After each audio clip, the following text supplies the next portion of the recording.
Kisah nyata rintihan istri yang suaminya berubah kasar dan nikahi mantan pacarnya. Yang sudah subscribe, semoga rezekinya lancar ya. Penyesalan selalu memang datang belakangan. Terkadang penyesalan itu lebih kejam dari hakim yang menjatuhkan hukuman karena penyesalan tidak bisa diperbaiki. Seperti dicurahkan pria ini, ia kehilangan harta paling berharga di dunia ini, yaitu wanita soleha hanya karena buta mata hati oleh keluarga yang hanya melihat dunia. Cerita ini adalah kisah nyata di mana perjalanan hidup ini ditulis oleh seorang istri dalam sebuah laptopnya. Cinta itu butuh kesabaran, sampai di manakah kita harus bersabar menanti cinta kita? Hari itu aku dengannya berkomitmen untuk menjaga cinta kita. Aku menjadi perempuan yang paling bahagia. Pernikahan kami sederhana namun meriah. Ia menjadi pria yang sangat romantis pada waktu itu. Aku bersyukur menikah dengan seorang pria yang soleh, pintar, tampan, dan mapan pula. Ketika kami berpacaran, dia sudah sukses dalam karirnya. Kami akan berbulan madu di Tanah Suci. Itu janjinya ketika kami berpacaran dulu. Setelah menikah, aku mengajaknya untuk umrah ke Tanah Suci. Aku sangat bahagia dengannya, dan dia juga sangat memanjakan aku. Sangat terlihat dari rasa cinta dan rasa sayangnya padaku. Banyak orang yang bilang kami adalah pasangan yang serasi. Sangat terlihat sekali bagaimana suamiku memanjakanku, dan aku bahagia menikahi dengannya. 5 tahun berlalu sudah kami menjadi suami istri. Sangat tak terasa waktu begitu cepat berjalan, walaupun kami hanya hidup berdua saja. Karena sampai saat ini aku belum bisa memberikan seorang malaikat kecil di tengah keharmonisan rumah tangga kami. Karena dia anak lelaki satu-satunya dalam keluarga, jadi aku harus berusaha untuk mendapatkan penerus generasi baginya. Alhamdulillah saat itu suamiku mendukungku. Ia menganggap Allah belum mempercayai kami untuk menjaga titipannya. Tapi keluarganya mulai resah. Dari awal kami menikah, ibu dan adiknya tidak menyukaiku. Aku sering mendapat perlakuan yang tidak menyenangkan dari mereka. Namun aku selalu berusaha menutupi hal itu dari suamiku. Di depan suamiku, mereka berlaku sangat baik padaku. Tapi di belakang suamiku, aku dihina-hina oleh mereka. Pernah suatu ketika 1 tahun usia pernikahan kami, suamiku mengalami kecelakaan. Mobilnya hancur. Alhamdulillah suamiku selamat dari maut yang hampir membuatku menjadi seorang janda kala itu. Ia dirawat di rumah sakit pada saat dia belum sadarkan diri setelah kecelakaan. Aku selalu menemaninya siang dan malam sambil kubacakan ayat-ayat suci Al-Quran. Aku sibuk bolak-balik dari rumah sakit dan dari tempat aku melakukan aktivitas sosialku. Aku sibuk mengurus suamiku yang sakit karena kecelakaan. Namun saat ketika aku kembali ke rumah sakit setelah dari rumah kami, aku melihat di dalam kamarnya ada ibu, adik-adiknya, dan teman-teman suamiku. Dan di saat itu juga aku melihat ada seorang wanita yang sangat akrab mengobrol dengan ibu mertuaku. Mereka tertawa menghibur suamiku. Alhamdulillah suamiku ternyata sudah sadar. Aku menangis ketika melihat suamiku sudah sadar, tapi aku tak boleh sedih di hadapannya. Kubuka pintu yang tertutup rapat itu sambil mengatakan Assalamualaikum, dan mereka menjawab salamku. Aku berdiam sejenak di depan pintu dan mereka semua melihatku. Suamiku menatapku penuh manja. Mungkin ia kangen padaku karena sudah 5 hari matanya selalu tertutup. Tangannya melambai, mengisyaratkan aku untuk memegang tangannya erat. Setelah aku menghampirinya, aku cium tangannya sambil berkata, Assalamualaikum. Ia pun menjawab salamku dengan suara yang lirih namun penuh dengan cinta. Aku pun senyum melihat wajahnya. Lalu ibunya berbicara denganku. Fis, kenalkan, ini Desi teman Fikri. Aku teringat cerita dari suamiku bahwa teman baiknya pernah mencintainya. Perempuan itu bernama Desi dan dia sangat akrab dengan keluarga suamiku. Hingga akhirnya aku bertemu dengan orangnya juga. Aku pun langsung berjabat tangan dengannya. Tak banyak aku bicara di dalam ruangan tersebut. Aku tak mengerti apa yang mereka bicarakan. Aku sibuk membersihkan dan mengobati luka-luka di kepala suamiku. Baru sebentar aku membersihkan mukanya, tiba-tiba adik iparku yang bernama Dian mengajakku keluar. Ia minta ditemani ke kantin. Suamiku pun mengizinkannya. Kemudian aku menemaninya. Tapi ketika di luar, adik iparku berkata, "Lebih baik kau pulang saja, ada kami yang menjaga abang di sini, kau istirahat." Anehnya aku tak diperbolehkan berpamitan dengan suamiku dengan alasan abang harus banyak istirahat dan karena psikologisnya masih labil. Aku berdebat dengannya mempertanyakan mengapa aku tidak diizinkan berpamitan dengan suamiku. Tapi tiba-tiba ibu mertuaku datang menghampiriku dan ia juga mengatakan hal yang sama. Nantinya dia akan memberi alasan pada suamiku mengapa aku pulang tak berpamitan. Toh suamiku selalu menurut apa kata ibunya. Baik ibunya salah ataupun tidak, suamiku tetap saja membenarkan. Akhirnya aku pun pergi meninggalkan rumah sakit itu dengan linangan air mata. Sejak saat itu aku tidak pernah diizinkan menjenguk suamiku sampai ia kembali dari rumah sakit. Dan aku hanya bisa menangis dalam kesendirianku. Menangis mengapa mereka sangat membenciku. Tiba-tiba saja di suatu malam, setelah makan malam usai, suamiku memanggilku. "Iya, ada apa ya?" sahutku dengan memanggil nama kesayangannya ayah. "Lusa kita siap-siap ke Sabang ya." "Ada apa? Mengapa?" sahutku penuh dengan keheranan. Astagfirullah, suamiku yang dulu lembut tiba-tiba saja menjadi kasar. Dia membentakku sehingga tak ada lagi kelanjutan diskusi di antara kami. Dia mengatakan, "Kau ikut saja, jangan banyak tanya." Lalu aku pun bersegera mengemasi barang-barang yang akan dibawa ke Sabang sambil menangis. Sedih karena suamiku kini tak ku kenal lagi. 2 tahun pacaran, 5 tahun kami menikah dan sudah 2 tahun pula ia menjadi orang asing bagiku. Kulihat kamar kami yang dulu hangat penuh cinta yang dihiasi foto pernikahan kami sekarang menjadi dingin. Sangat dingin dari es batu. Aku menangis dengan kebingungan ini. Ingin rasanya aku berontak berteriak tapi tak bisa. Suamiku tak suka dengan wanita kasar, ngomong dengan nada tinggi, suka membanting barang-barang. Dia bilang, perbuatan itu menunjukkan sikap ketidakhormatan kepadanya. Aku hanya bisa sabar menantinya bicara dan sabar mengobati penyakitku ini dalam kesendirianku. Iya, aku divonis kanker rahim stadium 3 ketika aku pernah memeriksakan kandungan ke dokter. Sedangkan suamiku tak lagi seperti dulu. Kami telah sampai di Sabang. Aku masih merasa lelah karena semalaman aku tidak tidur karena terus berpikir. Keluarga besarnya telah berkumpul di sana termasuk ibu dan adik-adiknya. Aku tidak tahu ada acara apa ini. Aku dan suamiku pun masuk ke kamar kami. Suamiku tak betah di dalam kamar tua itu. Ia pun langsung keluar bergabung dengan keluarga besarnya. Saat tiba, "Baiklah, karena kalian telah berkumpul, nenek ingin bicara dengan kau, Visa." Neneknya bicara dengan sangat tegas dengan sorot mata yang tajam. "Ada apa ya, Nek?" sahutku dengan penuh tanya. Nenek menjawab, "Kau telah bergabung dengan keluarga kami hampir 8 tahun. Sampai saat ini kami tak melihat tanda-tanda kehamilan yang sempurna sebab selama ini kau selalu keguguran." Aku menangis. Untuk inikah aku diundang kemari? Untuk dihina atau dipisahkan dengan suamiku? Sebenarnya kami sudah punya calon untuk Fikri dari dulu sebelum kau menikah dengannya. Tapi Fikri anak yang keras kepala, tak mau diatur, akhirnya menikahlah ia dengan kau. Neneknya bicara sangat lantang, mungkin logat orang Sabang seperti itu semua. Aku hanya tersenyum dan melihat wajah suamiku yang kosong matanya. Aku dengar dari ibu mertuamu kau pun sudah berkenalan dengannya. Neneknya masih melanjutkan pembicaraan itu, sedangkan suamiku hanya diam. Tapi aku lihat air matanya, ingin aku peluk suamiku agar ia kuat dengan semua ini. Tapi aku tak punya keberanian itu. Neneknya bicara panjang lebar dan terakhir dari ucapannya dengan mimik wajah yang sangat menantang, kemudian berkata, "Kau maunya gimana? Kau dimadu atau diceraikan?" Masya Allah, kuatkan hati ini. Aku ingin jatuh pingsan, hati ini seakan remuk mendengarnya, hancur hatiku. Mengapa keluarganya bersikap sedemikian terhadapku? Aku selalu menutupi masalah ini dari kedua orang tuaku yang tinggal di Pulau Kayu. Mereka mengira aku sangat bahagia 2 tahun belakangan ini. "Fis, jawab." Dengan tegas ibunya langsung memintaku untuk menjawab. Aku langsung memegang tangan suamiku. Dengan tangan yang dingin dan gemetar aku menjawab dengan tegas. Walaupun aku tidak bisa berdiskusi dulu dengan imamku, tapi aku dapat berdiskusi dengannya melalui batiniah.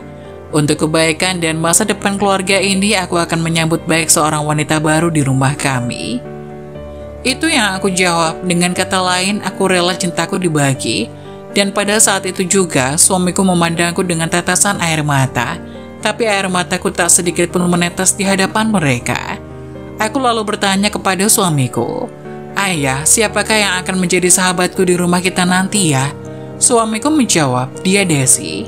Aku pun langsung menarik napas dan langsung bicara, "Kapan pernikahannya berlangsung? Apa yang harus saya siapkan dalam pernikahan ini, Dek?" Ayah mertuaku menjawab, "Pernikahannya 2 minggu lagi." Baiklah kalau begitu, saya akan menelpon pembantu di rumah untuk menyuruhnya mengurus kakak kami ke kelurahan besok. Setelah berbicara seperti itu, aku permisi untuk pamit ke kamar. Tak tahan lagi, air mata ini akan turun. Aku berjalan dengan cepat, aku buka pintu kamar dan langsung duduk di tempat tidur. Ingin berteriak tapi aku sendiri di sini. Tak kuat rasanya menerima hal ini, cintaku telah dibagi. Sakit, diiringi akutnya penyakitku. Apakah karena ini suamiku menjadi orang yang asing selama 2 tahun belakangan ini? Aku berjalan menuju ke meja rias, ku buka jilbabku, aku bercermin sambil bertanya-tanya, "Sudah tidak cantikkah aku ini?" Ku ambil sisir, aku menyisiri rambutku yang setiap hari rontok. Ku lihat wajahku, ternyata aku memang sudah tidak cantik lagi. Rambutku sudah hampir habis, kepalaku sudah botak di bagian tengahnya. Malam sebelum pernikahan suamiku, aku menulis curahan hati di laptopku. Di laptop aku menulis saat-saat terakhir melihat suamiku. Aku marah padanya yang telah menelantarkan aku. Aku menangis melihat suamiku yang sedang tidur pulas. Apa salahku? Sampai ia berlaku sekejam ini padaku. Aku save di my dokumen yang bertitel, "Aku mencintaimu suamiku." Hari pernikahan telah tiba, aku telah siap. Tapi aku tak sanggup untuk keluar. Aku berdiri di dekat jendela, aku melihat matahari. Karena mungkin saja aku tak akan bisa melihat sinarnya lagi. Aku berdiri sangat lama, lalu suamiku yang telah siap dengan pakaian pengantinnya masuk dan bicara padaku. "Apakah kau sudah siap?" Ku hapus air mata yang menetes di wajahku sambil berkata, "Nanti jika ia telah jadi sah istrimu, ketika kamu membawa ia masuk ke dalam rumah ini, cucilah kakinya sebagaimana kamu mencuci kakiku dulu. Lalu ketika kalian masuk ke dalam kamar pengantin, bacakan doa di ubun-ubunnya sebagaimana yang kamu lakukan padaku dulu." Lalu setelah itu perkataan terhenti. Karena tak sanggup, aku meneruskan pembicaraan itu. Aku ingin menangis meledak. Tiba-tiba suamiku menjawab, "Lalu apa Bunda?" Aku kaget mendengar kata itu yang tadinya aku menunduk seketika aku langsung menatapnya dengan mata yang berbinar-binar. "Bisa kamu ulangi apa yang kamu ucapkan barusan?" Pintaku untuk meyakini bahwa kuping ini tidak salah mendengar. Setelah tiba di masjid, ijab kabul pun dimulai. Aku duduk di seberang suamiku. Aku melihat suamiku duduk berdampingan dengan perempuan itu, membuat hati ini cemburu ingin berteriak mengatakan, "Ayah jangan." Tapi aku ingat akan kondisiku. Jantung ini berdebar kencang saat mendengar ijab kabul tersebut. Begitu ijab kabul selesai, aku menarik napas panjang. Tante Lia, tante yang baik itu memelukku. Dalam hati aku berusaha untuk menguatkan hati ini. Iya, aku kuat. Sampai di rumah, suamiku langsung masuk ke dalam rumah begitu saja, tak mencuci kakinya. Aku sangat heran dengan perilakunya. Apa iya dia tidak suka dengan pernikahan ini? Sementara itu Desi disambut hangat di dalam keluarga suamiku. Tak seperti aku dulu yang dimusuhi. Malam ini aku tak bisa tidur. Bagaimana bisa? Suamiku akan tidur dengan perempuan yang sangat aku cemburui. Aku tak tahu apa yang sedang mereka lakukan di dalam sana. Sepertiga malam pada saat aku ingin sholat lail, aku keluar untuk berwudu. Lalu aku melihat ada lelaki yang mirip suamiku tidur di sofa ruang tengah. Ku dekati lalu kulihat, Masya Allah, suamiku tak tidur dengan wanita lain, ia tidur di sofa. Aku duduk di sofa itu sambil mengelus wajahnya yang lelah. Tiba-tiba ia memegang tangan kiriku, tentu saja aku kaget. "Kamu datang ke sini aku pun tahu," ia berkata. Aku tersenyum dan mengajaknya sholat lail. Setelah sholat lail ia berkata, "Maafkan aku tak boleh menyakitimu. Kamu menderita karena egonya aku. Besok kita pulang ke Jakarta, biar Desi pulang dengan mama, papa, dan juga adik-adikku." Aku menatapnya dengan penuh keheranan, tapi ia langsung mengajakku untuk istirahat. Saat tidur, ia memelukku sangat erat. Aku tersenyum saja, sudah lama ini tidak terjadi. Keesokan harinya ketika aku ingin terbangun untuk mengambil wudhu, kepalaku pusing, rahimku sakit sekali. Aku mengalami pendarahan dan suamiku kaget bukan main. Ia langsung menggendongku, aku pun dilarikan ke rumah sakit. Dari kejauhan aku mendengar suara zikir suamiku. Aku merasakan tanganku basah ketika aku buka mata ini. Kulihat wajah suamiku penuh dengan rasa kekhawatiran. Ia menggenggam tanganku dengan erat dan mengatakan, "Bunda, ayah minta maaf." Berkali-kali ia mengucapkan hal itu. Dalam hatiku, apa ia tahu apa yang terjadi padaku? Aku berkata dengan suara lirih, "Ya, Bunda ingin pulang. Bunda ingin bertemu kedua orang tua Bunda. Anterin Bunda ke sana ya. Ayah jangan berubah lagi ya. Janji ya. Bunda sayang banget sama ayah." Tiba-tiba saja kakiku sangat sakit. Sakitnya semakin ke atas. Kakiku sudah tak bisa bergerak lagi. Aku tak kuat lagi memegang tangan suamiku. Kulihat wajahnya yang tampan berlinang air mata. Sebelum mata ini tertutup, kulafazkan kalimat syahadat dan ditutup dengan kalimat tahlil. Aku bahagia melihat suamiku punya pengganti diriku. Aku bahagia selalu melayaninya dalam suka dan duka. Menemaninya dalam ketika ia mengalami kesulitan, dari kami pacaran sampai kami menikah. Aku bahagia bersuamikan dia. Dia adalah nafasku. Untuk ibu mertuaku, maafkan aku telah hadir dalam kehidupan anakmu sampai aku hidup di dalam hati anakmu. Ketahuilah, Ma, dari dulu aku selalu berdoa agar Mama merestui hubungan kami. Mengapa engkau fitnah diriku di depan suamiku? Apa engkau punya buktinya, Ma? Mengapa engkau sangat cemburu padaku, Ma? Fikri tetap memilihmu, Ma. Aku tak pernah menyuruhnya untuk durhaka kepadamu. Dari dulu aku selalu mengerti apa yang kamu inginkan dari anakmu. Tapi mengapa kau benci diriku? Dengan Desi kau sangat baik, tapi denganku, menantumu, kau bersikap sebaliknya. Setelah kubuka laptop, kubaca curhatan istriku. "Ayah, mengapa keluargamu sangat membenciku? Aku dihina oleh mereka ya. Mengapa mereka bisa baik terhadapku pada saat ada dirimu? Pernah suatu ketika aku bertemu dia di jalan, aku menegurnya karena dia adik iparku. Tapi aku disambut dengan wajah ketidaksukaannya. Sangat terlihat, Ayah. Tapi ketika engkau bersamaku, dia sangat baik, sangat manis, dan dia memanggilku dengan panggilan yang sangat menghormatiku. Mengapa seperti itu, Ayah? Aku tak bisa berbicara tentang ini padamu karena aku tahu kamu pasti membela adikmu. Tak ada gunanya ya. Aku diusir dari rumah sakit. Aku tak boleh merawat suamiku. Aku cemburu pada Desi yang sangat akrab dengan mertuaku. Tiap hari ia datang ke rumah sakit bersama mertuaku. Aku sangat marah. Jika aku membicarakan hal ini pada suamiku, ia pasti akan membela Desi dan ibunya. Aku tak mau sakit hati lagi. Ya Allah, kuatkan aku, maafkan aku. Engkau maha adil. Berilah keadilan ini padaku ya Allah. Ayah sudah berubah, ayah sudah tak sayang lagi padaku. Aku berusaha untuk mandiri, Ayah. Aku tak akan bermanja-manja lagi padamu. Aku kuat, Ayah, dalam kesakitan ini. Lihatlah, Ayah, aku kuat walaupun penyakit kanker ini terus menyerangku. Aku bisa melakukan ini semua sendiri, Ayah. Besok suamiku akan menikah dengan perempuan itu, perempuan yang aku benci, yang aku cemburui. Tapi aku tak boleh egois. Ini untuk kebahagiaan keluarga suamiku. Aku harus sadar diri. Ayah, sebenarnya aku tak mau diduakan olehmu. Mengapa harus Desi yang menjadi sahabatku?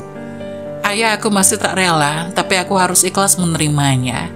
Bagi nanti suamiku melangsungkan pernikahan keduanya, semoga saja aku masih punya waktu untuk melihatnya tersenyum padaku. Aku ingin sekali merasakan kasih sayangnya yang terakhir, sebelum ajal ini menjemputku. Ayah, aku kangen Ayah. Maafkan aku menuduhmu, istriku. Kini aku telah membawamu ke orang tuamu, Bunda. Aku akan mengunjungimu sebulan sekali bersama Desi di Pulau Kayu ini. Aku akan selalu membawakanmu bunga mawar warna pink yang mencerminkan keceriaan hatimu yang sakit tertusuk duri. Bunda tetap cantik, selalu tersenyum di saat tidur. Bunda akan selalu hidup di hati Ayah. Desi tak sepertimu yang tidak pernah marah. Desi sangat berbeda denganmu. Ia tak pernah membersihkan telingaku, rambutku tak pernah dikerimbatnya. Kakiku pun tak pernah dicucinya.